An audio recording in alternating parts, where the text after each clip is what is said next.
नमस्कार दोस्तों, मैं हूं हेरर स्टोरी वाला, आपका नया साथी। आपके लिए एक ऐसी कहानी लेकर आया हूं जिसे यकीनन आपको डर का एहसास होने वाला है। यह कहानी है पिचासनी का अधूरा संबंध। तो सब्सक्राइब नहीं किए हैं तो सब्सक्राइब जरूर कर लीजिए और एक लाइक जरूर कर दीजिए। जैसे जैसे रात का अंधेरा गहरा होने लगा, हवेली का वातावरण और भी डरावना हो गया। विक्रम ने महसूस किया कि हवेली का एक दृश्य शक्ति है। अचानक हवेली के बड़े हॉल में एक भयानक पिचासनी प्रकट हुई। उसका रूप विकृत था, उसकी आंखें लाल थीं और शरीर पर अंधेरे की परत थी। इस कहानी का शुरुआत होता है उत्तर भारत के एक पुराने गांव में। एक विशाल और भव्य हवेली खड़ी थी। इस हवेली का नाम चंद्रगिरी हवेली था, लेकिन गांव वाले इसे भूतिया हवेली के नाम से जानते थे। हवेली का इतिहास बहुत ही रहस्यमय और अंधकारमय था। इसके बारे में कई कहानियां प्रचलित थी, जिनमें से एक सबसे भयानक कहानी थी पिचासनी की। चंद्रगिरी हवेली के मालिक राजकुमार शिवेंद्र एक दयालु और समृद्ध व्यक्ति थे। उनका एक सुंदर और प्रेममयी विवाह रानी वंदना से हुआ। उनका प्यार और एक दूसरे के प्रति समर्पण पूरे राज्य में प्रसिद्ध था। लेकिन एक दिन एक काले जादूगर ने रानी वंदना को जादू से पिचासनी में बदल दिया। इस क्रूर जादू के कारण रानी वंदना की आत्मा हवेली में बसी रही और उसकी प्यारी यादें भयंकर रूप में बदल गई। नए निवासी का आगमन कहानी से विक्रम एक युवा और उत्साही लेखक था, जो अपने नए उपन्यास के लिए हवेली की रहस्यमय कहानी पर रिसर्च करने आया था। विक्रम को हवेली की कहानियां सुनने को मिली थी। वह जानना चाहता था कि इन कहानियों में कितनी सच्चाई है। हवेली के पास पहुंचते ही महसूस किया कि हवेली में एक अजीब सा खिंचाव और ठंडक है। हवेली का विशाल द्वार उसे भीतर बुला रहे हैं। विक्रम ने हिम्मत दिखाते हुए हवेली में प्रवेश किया और उसकी जांच शुरू कर दी। हवेली के भीतर कदम रखते ही विक्रम को अजीब अजीब सी घटनाएं महसूस होने लगी।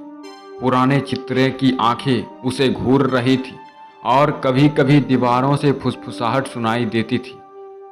विक्रम ने हवेली के कई हिस्से की जांच की, लेकिन सबसे ज्यादा विचलित और डरावना अनुभव उसे हवेली के पुराने तहखाने में मिला। तहखाने में विक्रम को एक पुराना संदूक मिला। संदूक के भीतर कुछ पुराने पत्र, एक चित्र और एक जादुई ग्रंथ था। पत्रों में विक्रम ने पढ़ा कि राजकुमार शिवेंद्र और रानी वंदना की प्रेम कहानी में जादूगर द्वारा किए गए काला जादू उल्लेख था। चित्र में रानी वंदना की सौम्य और सुंदर छवि थी, लेकिन उसकी आंखें सजीव लग रही थी, जैसे वह किसी अदृश्य पीड़ा में हो। जैसे जैसे रात का अंधेरा गहरा होने लगा, हवेली का वातावरण और भी डरावना हो गया।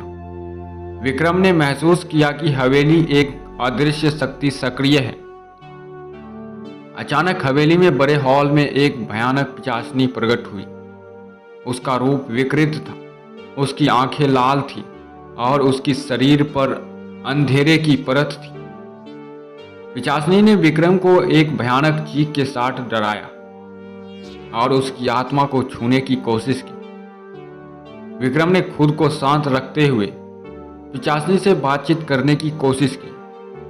पिचासनी ने अपनी दर्द भरी कहानी सुनाई, जैसे वह पहले रानी वंदना थी और कैसे एक काले जादूगर ने उसे पिचासनी में बदल दिया। पिचासनी ने विक्रम को बताया वह अपनी खोई हुई मोहब्बत और राजकुमार शिवेंद्र की यादों के कारण हवेली में भटक रही है।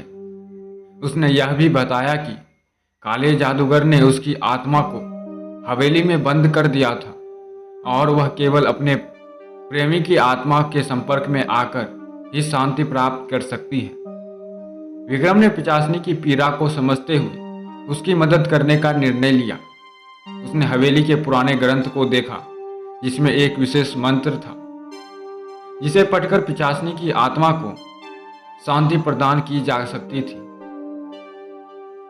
ग्रंथ के अनुसार मंत्र का उच्चारण तब प्रभावी होता है जब पूरी रात हवेली के अंदर शांति बनी रहती है और सभी अंधकार को दूर किया जाता है। विक्रम ने हवेली में एक विशेष पूजा का आयोजन किया और मंत्र का उच्चारण करना शुरू किया। वह जानता था कि यह कार्य बहुत कठिन होगा, क्योंकि हवेली में एक अदृश्य शक्ति उसे रोकने की कोशिश करेगा। विक्रम ने धैर्य और विश्वास से मंत्र का उच्चारण किया और हवेली में एक अजीब सी शांति फैलने लगी। पिचासनी ने महसूस किया कि उसकी आत्मा को शांति मिल रही है। उसकी भयानक उपस्थिति धीरे धीरे समाप्त होने लगी है और उसकी आंखें में अब राहत और शांति का संकेत था। हवेली में अंधेरे की परत छटने लगी और वातावरण में एक नई ऊर्जा का संचार हुआ। हवेली का रूप पूरी तरह से बदल गई। विक्रम ने हवेली की सफाई और उसे फिर से एक सुंदर और सुरक्षित स्थान में बदल दिया। गांव वालों भी हवेली के परिवर्तन को देखकर आश्चर्यचकित थे और विक्रम को धन्यवाद किया। हवेली एक स्थिर और खुशहाल स्थान बन गया जहां लोगों की शांति आ सकते थे। तो अगर आप सब्सक्राइब नहीं किए हैं तो चैनल को सब्सक्राइब जरूर कर लीजिए इसी तरह की इंटरेस्टिंग कहानी सुनने के लिए। मिलते हैं अगले वीडियो में एक नई कहानी के साथ।